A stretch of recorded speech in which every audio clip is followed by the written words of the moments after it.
합니다만 오늘 내용은 복음적으로 아주 중요한 내용입니다. 레위기서 14장 1절부터 9절 한 절씩 교독하도록 하겠습니다. 여호와께서 모세에게 말씀하여 이르시되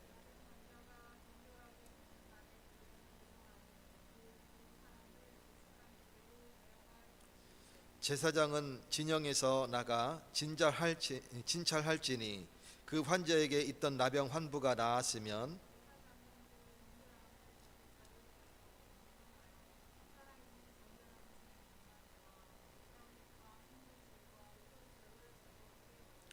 제사장은 또 명령하여 그 새 하나는 흐르는 물 위 질그릇 안에서 잡게 하고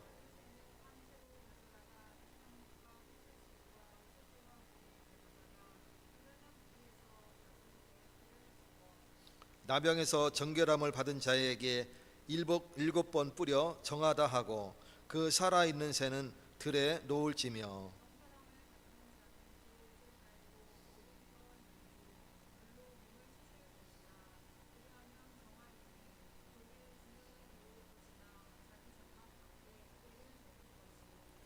같이 일곱째 날에 그는 모든 털을 밀되 머리털과 수염과 눈썹을 다 밀고 그의 옷을 빨고 몸을 물에 씻을 것이라. 그리하면 정하리라. 아멘. 사람이 운명을 스스로 개척할 수 있을까요? 챗 GPT한테 질문을 했습니다. 뭐라고 질문했냐면 이 운명을 개창한다라는 내용의 주제로 된 책 또는 제목 그리고 명언 알려달라 이렇게 질문을 했어요. 그랬더니 추천을 몇 권을 했는데 시크릿이라는 책, 제가 예전에 한번 읽었던 책인데 론다 버니 쓴 책입니다.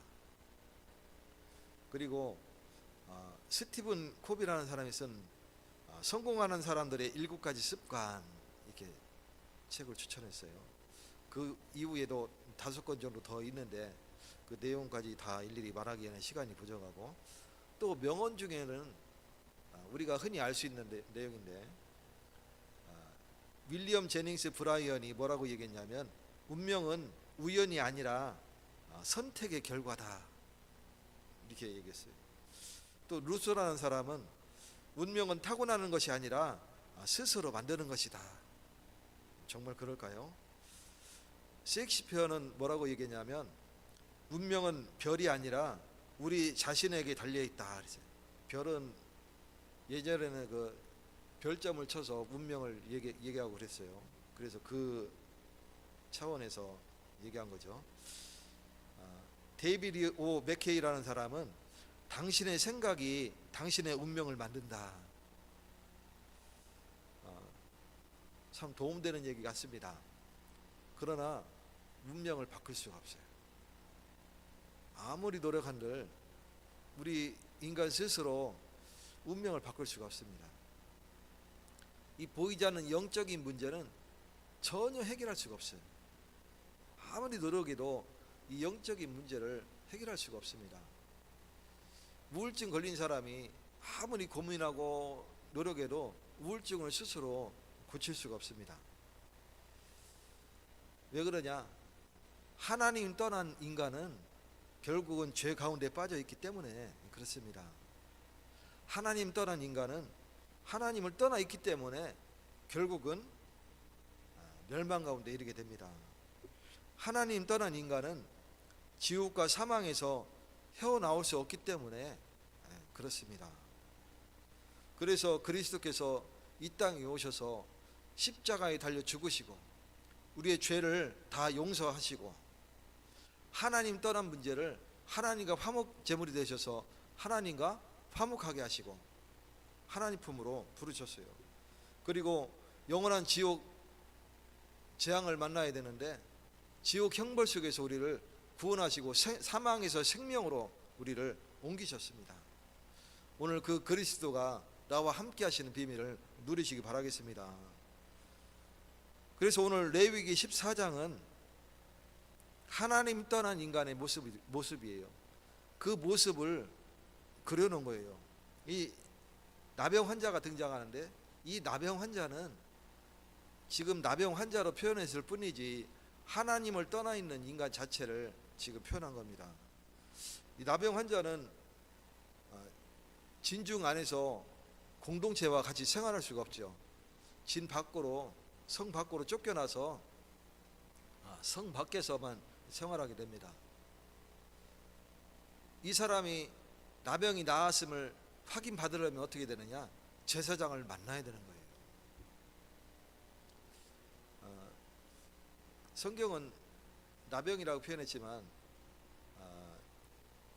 피부병도 다 나병으로 치부한 거죠. 그러니까 나을 수 있는 병도 나으면 들어와야 될 긴데 못 들어와요.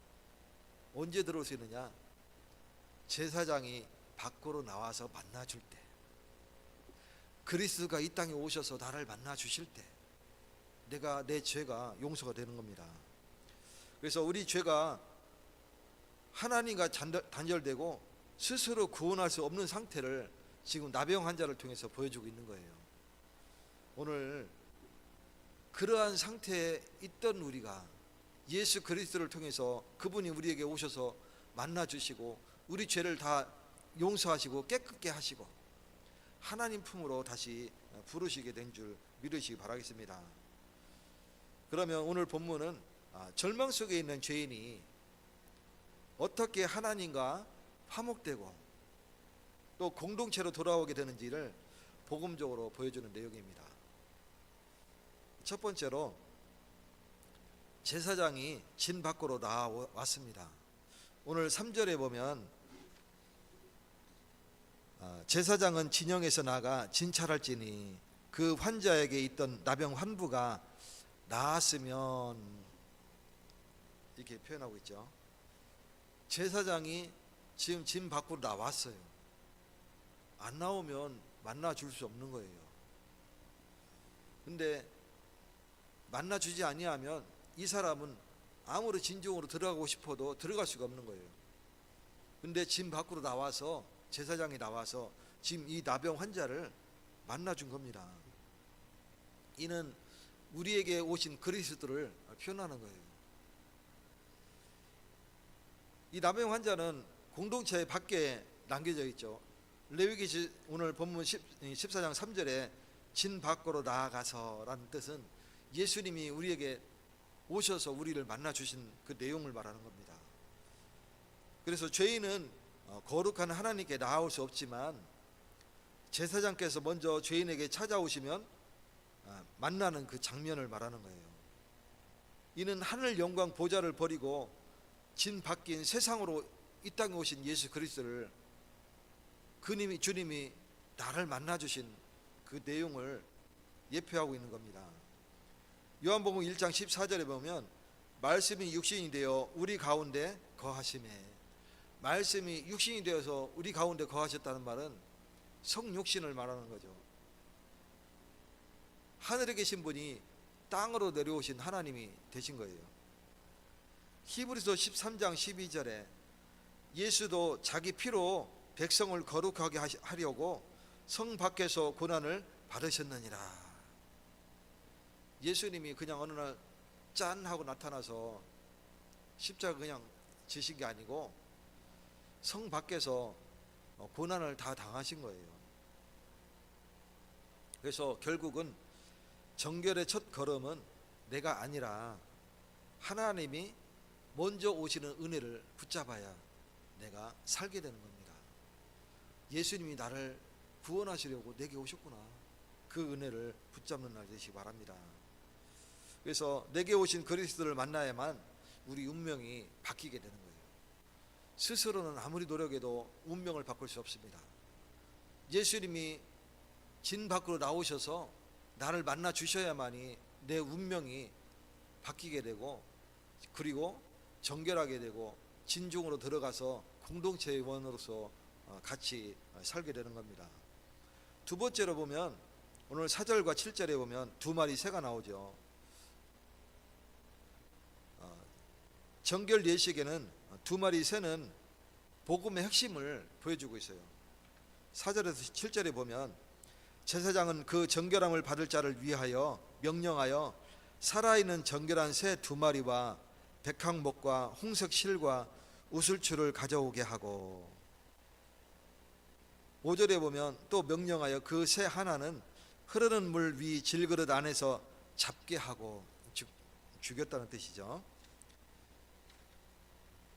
7절에 보면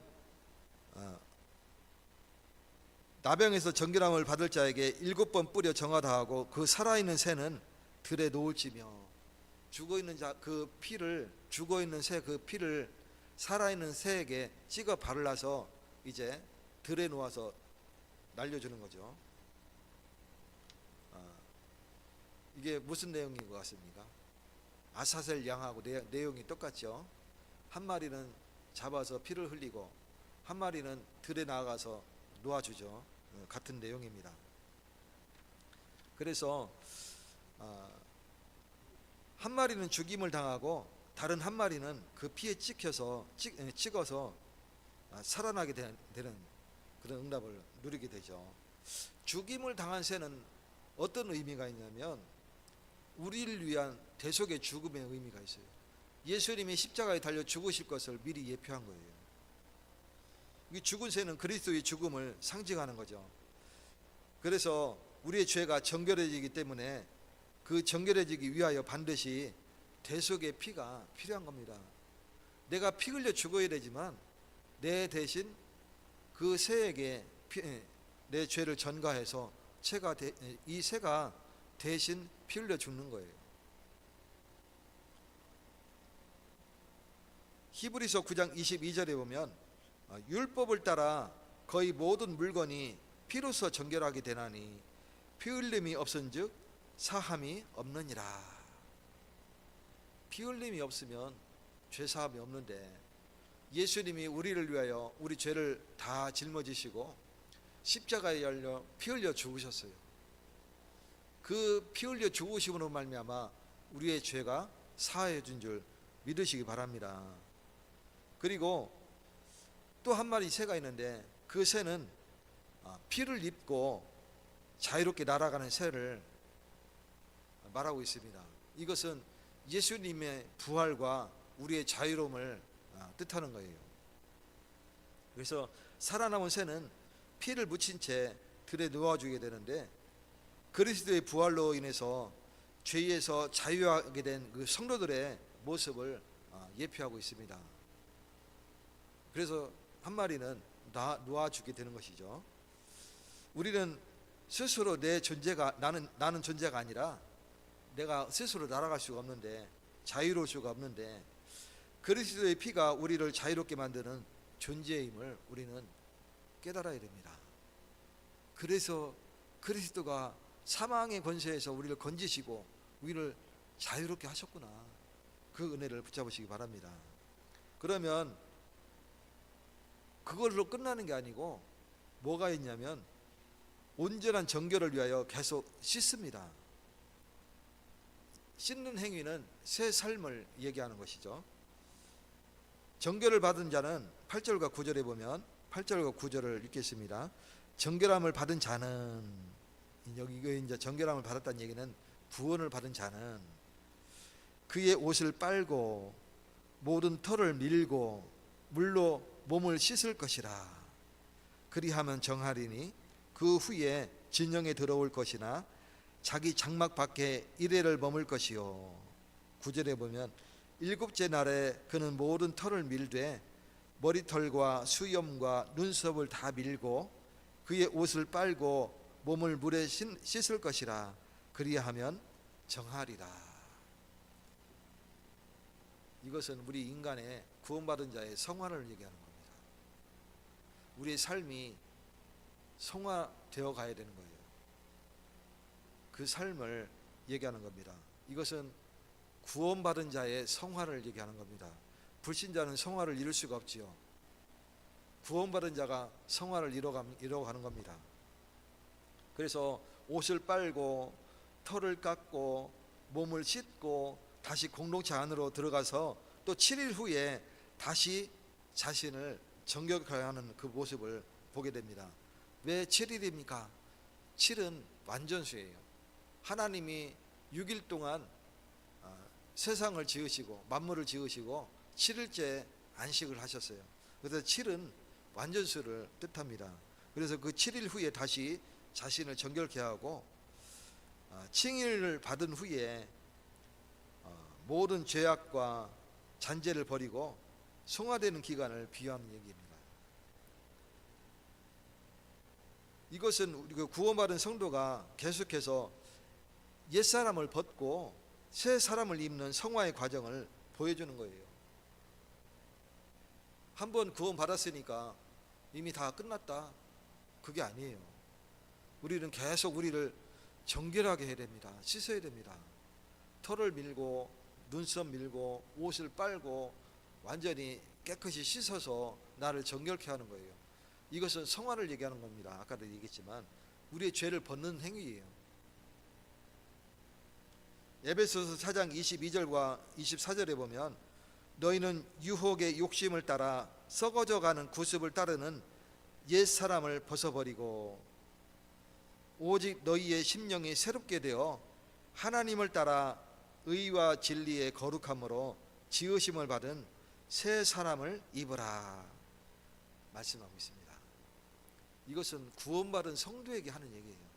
바울 사도가 에베소 교회에 편지한 내용입니다. 에베소 교인들이 지금 구원받은 성도들입니다. 불신자가 아니에요. 그들에게 지금 하는 얘기입니다. 너희는 유혹의 욕심을 따라 썩어져가는 구습을 따르는 옛사람을 벗어버리고 오직 너희의 심령이 새롭게 되어 하나님을 따라 의와 진리의 거룩함으로 지으심을 받은 새 사람을 입으라 지금 당부하고 있습니다. 우리가 죄의 욕망을 벗어버리고 그리스도로 인하여 새 사람을 입는 날 되시기 바랍니다. 그래서 이 정결은 한 번의 의식으로 끝나는 것이 아니라 복음으로 사는 우리의 삶을 이야기하고 있습니다. 날마다 씻김 받은 삶을 의미합니다. 오늘도 저와 여러분은 옷을 빨고 털을 다 밀고 눈썹도 밀고 온몸을 깨끗이 씻고 하나님 앞에 나아가시는 날 되시기를 축원드립니다. 말씀을 맺겠습니다. 이 복음은 우리를 공동체로 되돌리는 은혜입니다.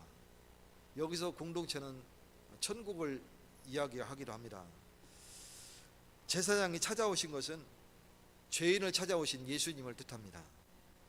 한 마리 새의 죽음과 한 마리의 자유는 십자가와 그리고 죽음과 부활을 이야기하고 있습니다. 씻음과 새 삶은 성도의 거룩한 삶을 이야기합니다. 성화를 얘기하는 것이죠. 그래서 오늘도 주님은 짐 밖에 있는 우리에게 먼저 오시는 은혜를 베푸셨어요. 이거 제사장을 뜻하는 거죠. 그리스도의 피는 우리를 죄와 절망에서 자유롭게 하셨습니다. 죽은 새와 그리고 다시 살아나서 자유롭게 된 그 새를 말하는 거죠. 우리를 다시 하나님의 공동체로 회복시키는 능력임을 믿고 남은 한 주간도 승리하시기를 예수 그리스도 이름으로 축원드립니다. 하나님 감사드립니다. 절망에서 복음으로 새 삶을 누리도록 축복하시니 감사드립니다. 오늘 레위기 14장을 통하여 우리를 찾아오신 예수님, 우리를 거룩하게 하시고 천국으로 인도하신 하나님, 이제는 우리를 깨끗하게 하여 날마다 성화의 길로 살고자 하오니 주께서 우리를 인도하시고 축복하여 주시옵소서. 모든 문제를 해결하신 예수 그리스도의 은혜와 크신 하나님의 사랑과 성령님의 역사심이 날마다 그리스도 안에서 새롭게 성화의 삶을 살기 원하는 오늘 예배드린 주의 백성들 머리 위에, 이들의 현장과 모든 만남 위에, 가정 위에, 우리 다음 세대 위에 지금부터 영원까지 항상 함께 계실지어다. 아멘.